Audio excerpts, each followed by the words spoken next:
Halo, Assalamualaikum warahmatullahi wabarakatuh. Perkenalkan, nama saya M. Rafi Hidayah. Saya mahasiswa dari Universitas Negeri Medan semester 3 jurusan Pendidikan Fisika. Saya kali ini akan membuat video project penjelasan, tetapi sebelumnya saya mewakili untuk tugas project Matematika Fisika dari kelompok saya, kelompok Matematika Fisika kelas PSPF 2021B. Nah, project kali ini membahas tentang konsep dasar vektor. Jadi, untuk teman-teman sekalian dan untuk para bapak ibu dosen, proyek kami ini lebih ke dasarnya tentang vektor. Jadi, sebelum kita menyelesaikan materi tentang vektor yang lebih tinggi, tingkat tinggi, maka kita harus tahu konsep dasarnya itu apa vektor. Jadi, di proyek kali ini, saya dan tim saya, kelompok saya, yang mulai dari pembuatan materi dan lain sebagainya, inilah proyek kami untuk membahas tentang konsep dasar vektor. Mari kita simak bersama sampai selesai. Oke, langsung aja kita masuk ke materi mengenai tentang konsep vektor. Nah, sebelum apa kita harus tahu dasarnya. Konsep vektor itu apa? Nah, di konsep vektor, nah, ada diketahui yaitu besaran. Ya, besaran itu terbagi dua. Ya, ini ada besaran skalar dan ada juga besaran vektor. Nah, besaran skalar adalah besaran yang hanya memiliki nilai dan tidak memiliki arah. Nah, dia mempunyai nilai, dia memiliki nilai, tapi dia tak punya arah. Nah, sedangkan yang besaran vektor adalah besaran yang memiliki nilai, ya, memiliki nilai, dan dia memiliki arah juga.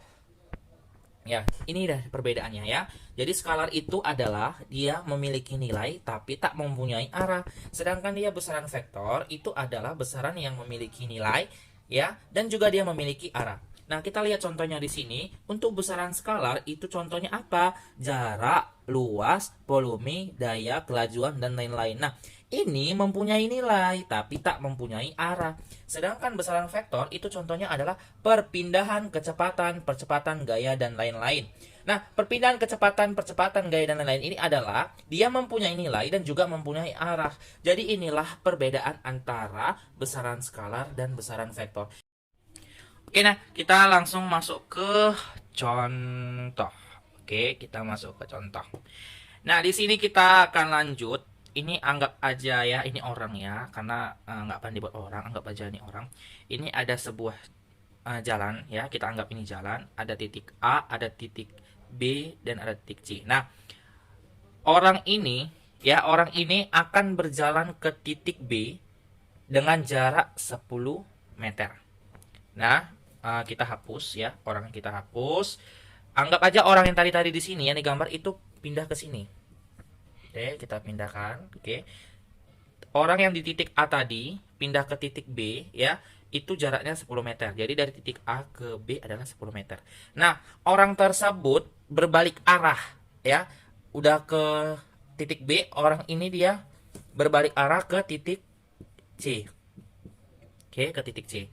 Dengan jarak ya, dari titik B ke C itu dengan jarak itu adalah misalnya 4 meter. Oke, misalnya kan tadi si A, si orang A tadi yang ada di sini itu berjalan ke titik B dengan jarak 10 meter. Berbalik arah, si orang tadi di sini pindah ke titik C itu adalah 4 meter. Nah, tentukan jaraknya. Ya, jarak. Jarak apa? Jarak dari A ke C. Sebelum A ke C, itu kan A ke B dulu, baru ke C. Jadi jarak A ke B ke C, terus perpindahannya. Perpindahan. Oke. Nah, kita ketahui jarak ini kan tadi adalah besaran skalar. Perpindahan adalah besaran vektor. Ya, tadi sudah dikasih tahu ini ya, bahwasan jarak adalah skalar, perpindahan adalah vektor. Nah, oke, kita hitung jaraknya ya. Kita hitung di bawahnya. Oke, jarak tempuh. Ya, jarak tempuh. Nah, jarak tempuh berarti dia dari orang ya, dari titik A ke B, berarti A, B nih ya, A ke B, baru ditambah B ke C, ya kan? Karena jarak tempuh dari titik A, B, setelah itu C. Karena titik terakhir dia berhenti adalah pas berbalik arah dari B adalah ke titik C.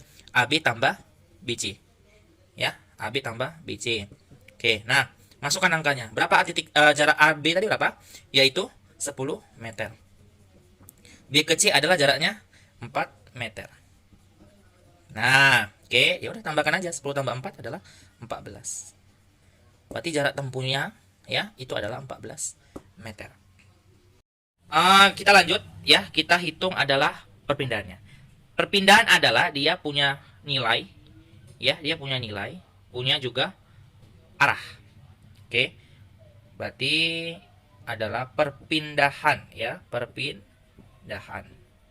Oke, kita masukkan rumusnya ya, titik A ya, titik A ke titik B ditambah ke BC. Oke, sama dengan AB-nya tadi 10 meter ditambah minus 4. Oke, nah kenapa minus 4? Karena kan dia dari titik A ke titik B adanya perpindahan dari titik B ke titik C. Dia berlawan arah. Ya, dia sudah menuju ke titik B, dia kembali lagi ke titik C. Dia adanya berlawanan. Ya, adanya arah lawan. Kalau yang namanya berlawan itu dia negatif. So, jadi 10 kurang 4 itu adalah 6. Maka perpindahannya adalah 6 meter. Kenapa negatif tadi? Karena kan dia perpindahan ini adalah besaran vektor yang mempunyai nilai dan arah. Perpindahan ini adalah vektor. Dia berlawanan, mempunyai arah tadi ya, kan sudah dari titik A ke B, balik lagi ke C. Dia adanya lawan arah. Ya, anggap aja dia di sini, ya, nih, baru dia balik lagi seperti ini. Adanya lawan arah, dia mempunyai nilai dan arah, itu dia. Jadi inilah contoh besaran vektor dan skalar.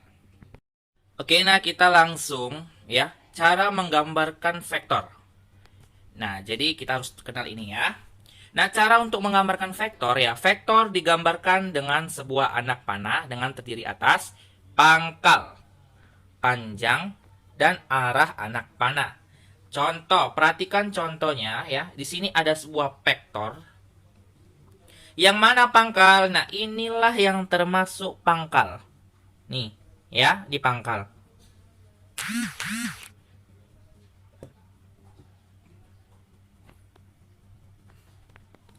Nah, panjangnya ini panjangnya.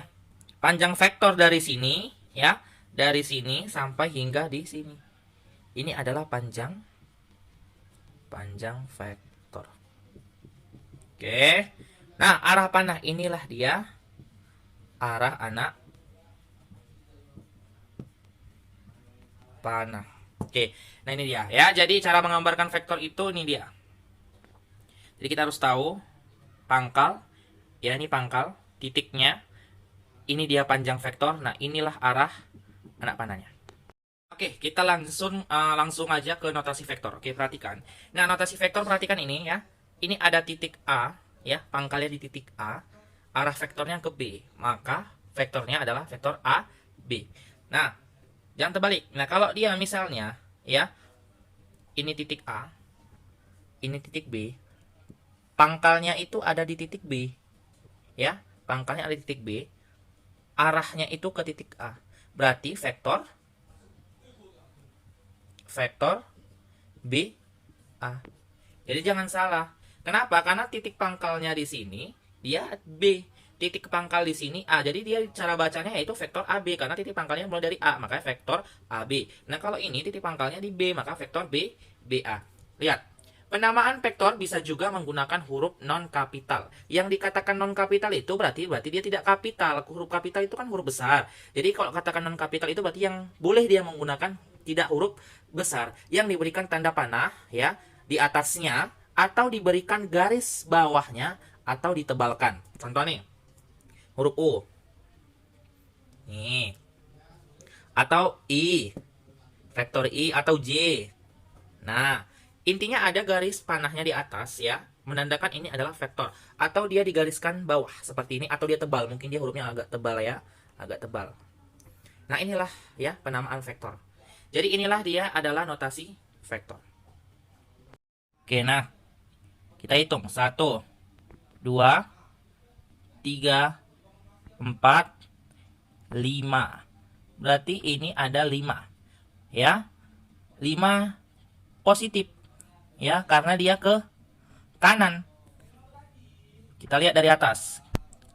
1, 2, 3, 4, 5. 5. Maka ya, maka vektor A sama dengan 5. Nih. Kenapa dia positif? Karena dia ke arah kanan.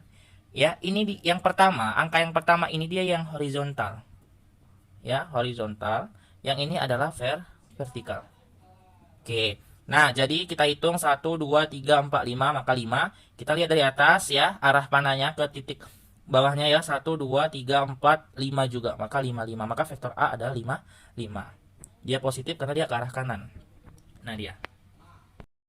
Nah, ini ya, perhatikan. Tadi kan vektor A itu adalah 5,5. Bisa kita ganti vektor A ya sama dengan 5,5. Bisa juga adalah vektor A sama dengan itu 5 I tambah 5J. Tuh. Ya, bisa. Jadi yang mana aja bisa dipakai. Oke, kita masuk ke contoh kedua ya. Ada suatu vektor B. Ya, vektor B. Oke, nah, perhatikan. Kita cari dulu horizontalnya, berapa nilainya ya? 1 2 3 4 5 6. Oke. Dari atas 1 2 3 4 5 6. 6 juga. Oke, sudah? Ini benar atau salah? Salah. Salahnya di mana? Kalau dia arah panahnya sebelah kiri, itu dia nilainya negatif.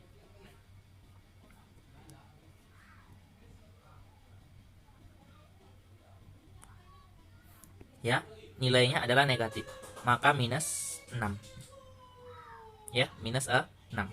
6-nya positif, ya. Kan ini vertikal. Ini horizontal, ini yang vertikal. 6-nya kenapa dia positif? Karena posisi arah panasnya dia ke atas, kecuali dia posisi arah panahnya ke bawah. Ini misal contoh ya. Nih, Nah, kita hitung. Misalnya ini adalah vektor C misalnya. Vektor C. Berarti C ya, vektor C sama dengan. Oke, kita hitung. Ya. 1 2 3 3. Minus atau positif? Minus. Ini vertikal. Kalau horizontal 1 2 3. Horizontal nih, minus 3. Kenapa? Kenapa dia minus? Karena dia adalah horizontal, dia sebelah kiri. Kalau dia horizontal sebelah kanan seperti yang ini, nah dia ke arah kanan, ini nilainya positif. Tapi kalau dia nilainya ke kiri, itu nilainya negatif. Kalau dia ke atas kanan ataupun ke atas kiri, tetap nilainya positif. Tapi kalau dia vektornya ke arah bawah, seperti ini nilainya negatif. Maka kan di sini kan tadi ya, vertikal yang 1 2 3, maka di sini juga minus 3. Ya, karena dia sebelah kiri maka minus 3. Kalau dia ke arah bawah vektornya, ya, arah panahnya itu tetap minus. Kalau dia kecuali dia ke atas. Yang mau dia ke atas kanan, mau di atas kiri, itu tetap nilainya positif. Ini nilai positif. Karena dia ke atas. Kecuali dia, kalau dia ke kiri, arah ke kiri, kayak ini. Horizontalnya. Kalau dia horizontal ke kanan, itu positif. Kalau horizontal ke kiri, itu namanya nilai negatif. Kalau dia arah panah ke atas, itu positif. Kalau arah panah ke bawah, itu adalah negatif. Maka ini vektor C sama dengan minus 3, 3. Kita tadi P minus 6, 6. Bisa kita ubah, ya. Atau minus 6,6. Atau, ya, atau vektor B, itu sama dengan minus 6 I tambah 6 C. Ini juga ya, C sama dengan ya minus 3,3. Ini 3 ya. Baru C sama dengan itu minus 3 I tambah ya, agak goyang Pak ya, 6. Itu tambah minus ya, jangan lupa. Minus 3 J. Susahnya ya Allah. Ya, J. Oke, ini dia. Dia harus diingat nih. Kalau dia arah panahnya ke atas, itu nilainya positif. Kalau arah panah vektornya ke bawah, itu nilai negatif. Horizontal ke kanan, itu positif. Horizontal ke kiri, itu nilai negatif. Itu harus dipahami. Inilah dia vektor di R2. Oke. Oke, nah jadi coba ini ada latihan soal ya, sama ikutin aja jalan tadi penjelasan yang sudah jelaskan ya. So, yang pertama adalah tentukan vektor-vektor berikut. Jadi tinggal lihat aja arah panahnya berapa, horizontalnya, vertikalnya, itu udah jadi vektornya ya. Gitu latihannya. Baik, itu aja yang bisa saya sampaikan dan tim-tim saya ya. Semoga project yang bisa saya sampaikan itu bermanfaat untuk kita semua. Jika ada kesalahan ataupun kekurangan, saya mohon maaf dan tim saya mohon maaf. Kita harus semangat belajar lagi, semangat terus tetap belajar dan belajar. Ayo kita senyum fisika dulu. Oke. Nah, assalamualaikum warahmatullahi wabarakatuh. Dadah, see you, goodbye.